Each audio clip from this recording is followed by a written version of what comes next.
Moi moi les babes, j'espère que vous allez bien et bienvenue sur cette nouvelle vidéo. Alors aujourd'hui le cadre est un peu changé.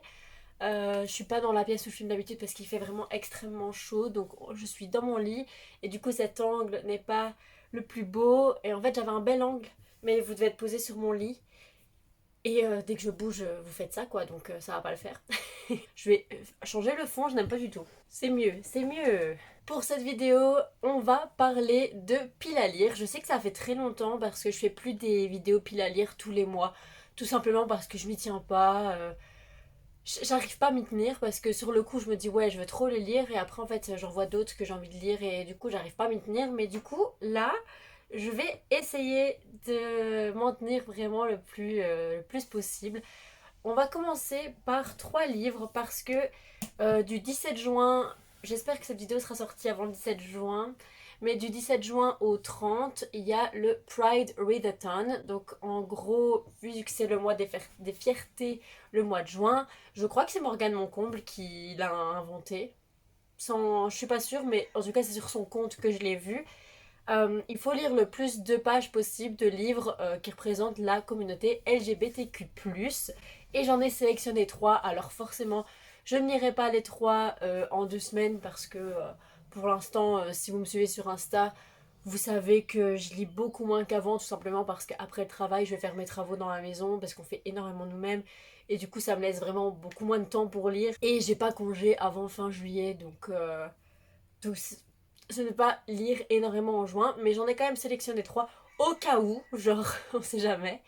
Et le premier que j'ai sélectionné c'est They Both Die at the End parce que il me semble que c'est une romance gay entre Matteo et Rufus et donc j'avais acheté cette version collector chez Waterstones qui est hyper belle, je vous l'avais déjà montré mais elle est vraiment hyper belle. C'est l'histoire de Matteo et Rufus, en fait c'est un monde où ils apprennent 24 heures avant de mourir que au bout de 24 heures ils décèdent. Et donc en gros ils veulent faire des journées un peu spéciales pour leur dernière journée et ces deux-là vont se rencontrer dans ce cadre-là. Bref, ça a l'air mimes, ça a l'air triste parce que du coup on sait qu'ils meurent à la fin. Mais les avis sont un peu mitigés. J'ai l'impression que soit on adore, soit on n'aime pas. Donc voilà, à voir. C'est quand même écrit assez grand, ça va. Enfin, c'est pas normal quoi. C'est pas écrit petit. Les chapitres ont l'air assez courts. Donc ça doit être un livre qui se lit assez vite. Le deuxième que j'ai sélectionné, c'est le tome 3 de Heartstopper, donc un voyage à Paris. Donc j'ai lu les 2 premiers, il me reste celui-là, j'ai pas encore acheté le 4e. Donc on retrouve les personnages de Nick et Charlie qui sont maintenant amoureux. Je sais pas si vous avez vu la série sur Netflix qui représente la saison 1, mais elle est trop chouette aussi, aussi chouette que le livre. Et bon, ça je sais que ça va être très rapide à lire parce que c'est un roman graphique, c'est pas un roman. Donc ça va très vite à lire. Il est un peu plus gros que le 1 et 2 je crois, mais ça reste... Enfin, en une soirée c'est terminé quoi. Et le dernier livre LGBTQ+, que j'ai, c'est Il suffira d'un peu de poussière d'étoiles de F.V. Estier. Donc c'est une romance gay aussi. En fait, je viens de remarquer que j'ai des romances MM seulement. J'ai pas de romance lesbienne. Mais si vous en avez à me conseiller, n'hésitez pas à le dire en commentaire parce que je n'en ai pas dans ma bibliothèque. J'ai que des MM. Et du coup, j'avais acheté celui-là au salon du livre de la romance d'Orchi. C'est une autrice auto-éditée et qui fait. Enfin, je ne sais pas ce que ça vaut au niveau auteur, hein, j'ai jamais lu, ça va être mon premier. Mais le travail graphisme est magnifique. Donc, ça, vous l'avez montré, mais donc déjà, j'ai reçu des petites illustrations avec et moi j'adore le marque-page forcément, 2 marque-pages même. Et en fait, il y a des illustrations. La cover est très très très jolie. C'est vraiment un livre genre de collection en fait. C'est un livre très très beau. Donc j'ai un peu hâte de voir si le travail éditorial, c'est le travail d'écriture, est aussi bon que le travail graphique parce qu'il y a un potentiel de malade. Donc ça, c'est mes 3 livres pour le Pride Readathon. À mon avis, Heartstopper d'office, je vais le lire, mais je pense pas que j'arriverai à lire les 2 là. Mais je vous tiendrai au courant sur Instagram de toute façon. Ensuite, on passe à ma pile à lire générale pour l'été, donc juillet, août cette fois. J'ai sélectionné 6 livres. Je me suis dit que 3 par mois, ça devrait le faire. Je suis entre 3 et 5 livres par mois, même si le mois passé, je suis vraiment... je suis peut-être qu'à mon 2e livre. Je suis en train de lire Assoiffée, qui est assez gros, il fait presque 600 pages, mais honnêtement facile à lire, mais je mets un temps de fou à le lire alors que j'aime bien. Mais comme je vous expliquais, juste j'ai moins le temps pour l'instant. Mais du coup, je me suis dit que 3 livres par mois, normalement, c'était faisable, même s'il y a des briques dedans, vous allez voir. Le premier livre que j'ai sélectionné pour cette pile à lire de l'été, c'est A Court of Mist and Fury, parce que oui, je n'ai encore lu qu'un seul tome d'Akotar.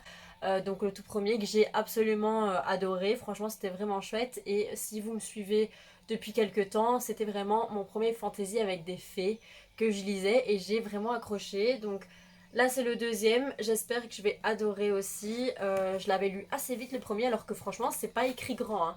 C'est vraiment écrit assez petit et c'est quand même, le deuxième est quand même une bonne brique aussi.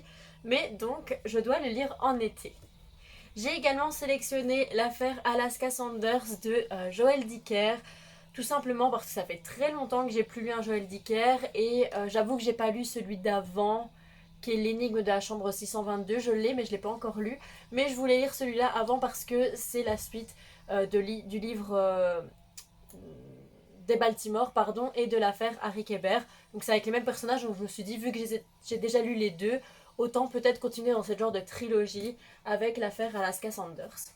Et en plus, je trouve que c'est vraiment typique un livre facile à lire l'été. Tu te mets sur un transat, c'est un petit policier qui va vite à lire et tout. Enfin, je trouve que Joël Dicker pour l'été, c'est l'auteur, genre le must-have, must-read. J'ai ensuite pris The Switch de Beth O'Leary. Alors, de cette autrice, j'ai lu... attendez.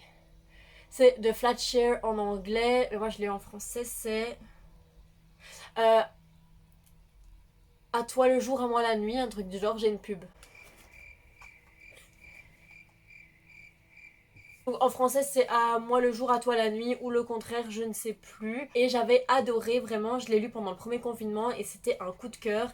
Du coup, j'avais acheté de Switch de la même autrice qui ressemble très fort à The Holiday, où ils échangent leur maison pour leurs vacances. En fait, c'est le même principe et ça a l'air trop sympa. Si je me souviens bien, c'est avec une fille qui a genre la vingtaine. Attendez. Enfin, oui, il n'y a pas l'âge, mais je pense que c'est une jeune fille et l'autre, c'est une femme de 80 ans. Donc, c'est assez. Je pense que ça va être assez chouette, assez drôle.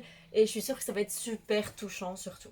Le quatrième livre que j'ai prévu de lire cet été, c'est La maison au milieu de la mer céruléenne de Titi Clown. Ça fait longtemps que je dois le lire, hein. Vous vous rendez compte quand même que je l'ai depuis des mois et des mois et que je l'ai toujours pas lu alors que les gens l'ont adoré. Et en plus, il est tellement beau que je comprends pas, genre vraiment là.